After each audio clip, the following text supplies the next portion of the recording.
There are signs of God's creation in every one of the elements which comprise technology. One of these elements is metallurgy, in other words, the production and purification of metals. Metallurgy is the starting point for technology. The existence of suitable metals and the means whereby human beings can melt and shape these metals are therefore essential to it. The first of these means is fire. It is thanks to fire that man is able to melt metals. Metals are the only natural conductors of electricity. The electronics industry is thus a result of the existence of fire. Michael Denton says the following on this subject.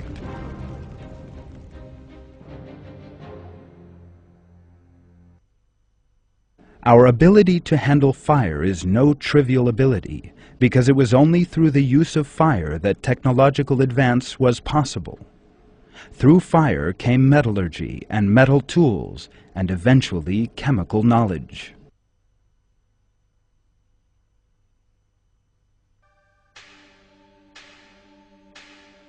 Fire begins with the ignition of combustible objects.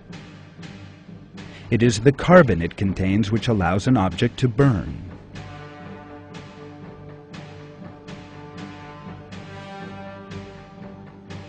When carbon and oxygen react, they release large quantities of heat, which we see and feel as flame.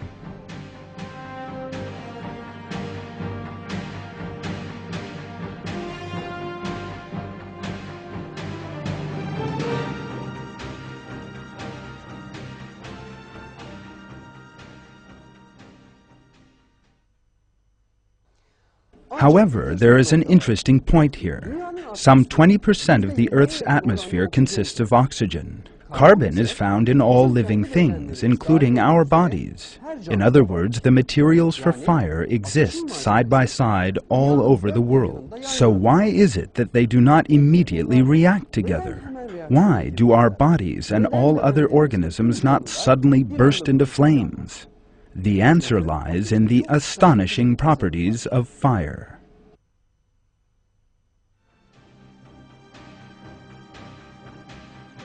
The chemical properties of oxygen and carbon have been so carefully arranged that they only react together and give rise to fire at very high temperatures. For that reason, a high temperature is essential for fire to appear.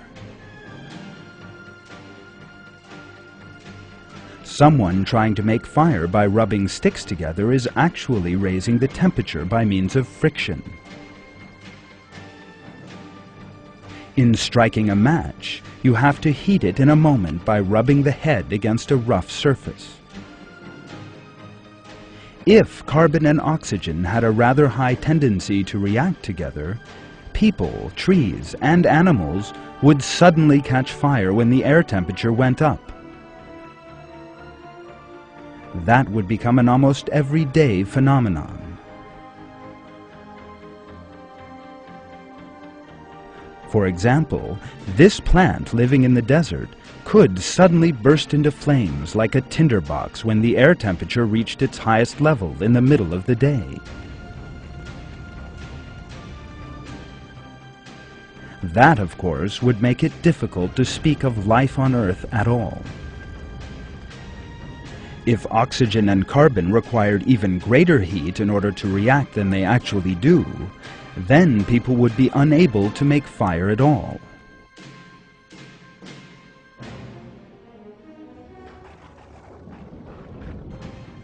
Fire would be a mythical form of energy which only emerged when lightning struck a forest.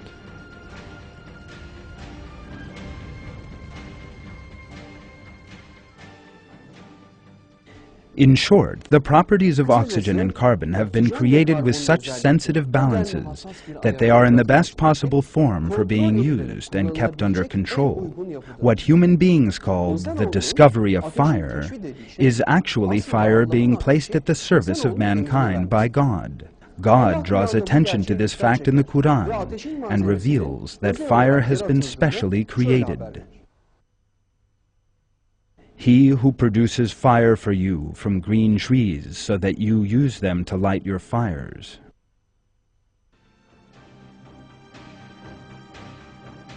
The earth we live on is a perfect environment for making fire.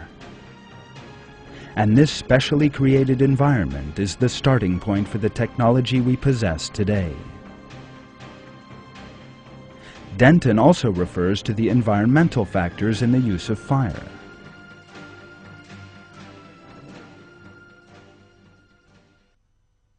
The use of fire is of course dependent on additional environmental factors, on the availability of wood, for example, and relatively dry conditions. Unless these additional factors were also favorable, then despite all the physical and mental adaptations which makes us human, and despite the fitness of the earth as an abode for carbon-based life, neither fire, metallurgy, chemistry, nor any scientific progress would have been possible.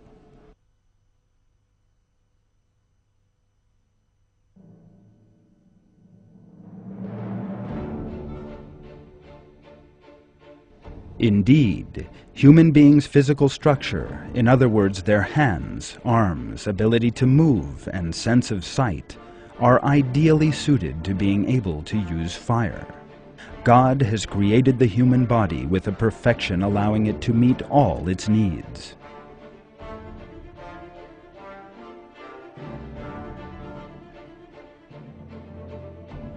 He has also given human beings a brain, and thus the intelligence and skill with which to use fire.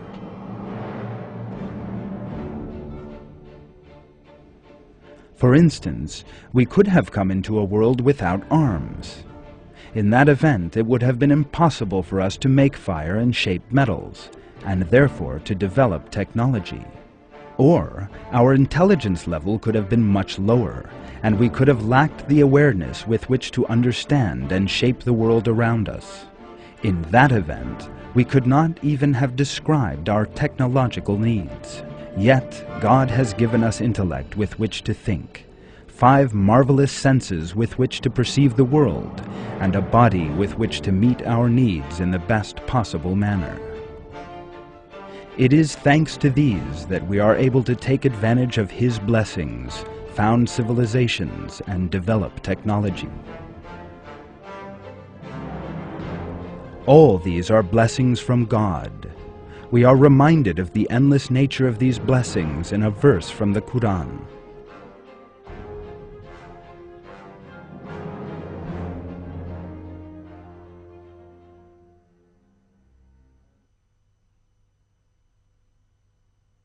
If you tried to number God's blessings, you could never count them. God is ever forgiving, most merciful.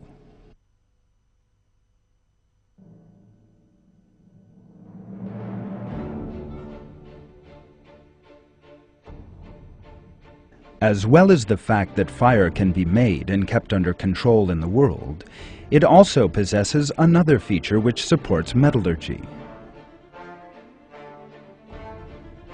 All the metals in the world, and especially iron, melt and become liquid at a temperature which fire is capable of achieving. For instance, a temperature of 1,530 degrees is necessary to melt iron, and that can only be achieved by a powerful fire. Were even higher temperatures to be needed to melt iron, then no fuel in the world could achieve them, for which reason metallurgy would again be impossible. In that case, of course, there could be no technological progress, and civilizations could not be established.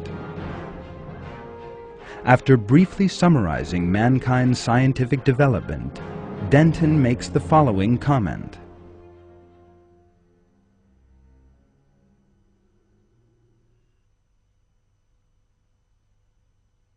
But although the journey was long, the evidence increasingly suggests that the end was never in doubt. that we followed a path already charted to an end foreseen, and that our success was not in the least a matter of contingency. We have been drawn along a predetermined path from the discovery of fire to the birth of science, to the revelation of our own centrality in the order of nature.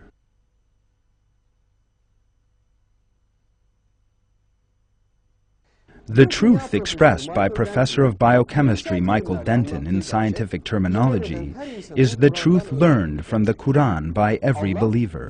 God created the world for human life, placed all that exists on earth at the service of mankind, and enriched it with a variety of blessings, as God reveals in the verses of the Quran. God is He who created the heavens and the earth, and sends down water from the sky, and by it brings forth fruits as provision for you. He has made the ships subservient to you to run upon the sea by His command, and He has made the rivers subservient to you, and He has made the sun and moon subservient to you, holding steady to their courses, and He has made the night and days subservient to you. He has given you everything you have asked Him for. If you tried to number God's blessings, you could never count them. Man is indeed wrongdoing, ungrateful.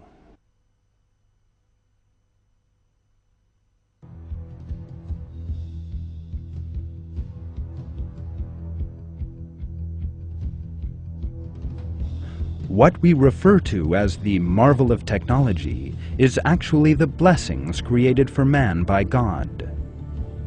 All of these technological devices are specially created by God and made of materials He places at our disposal.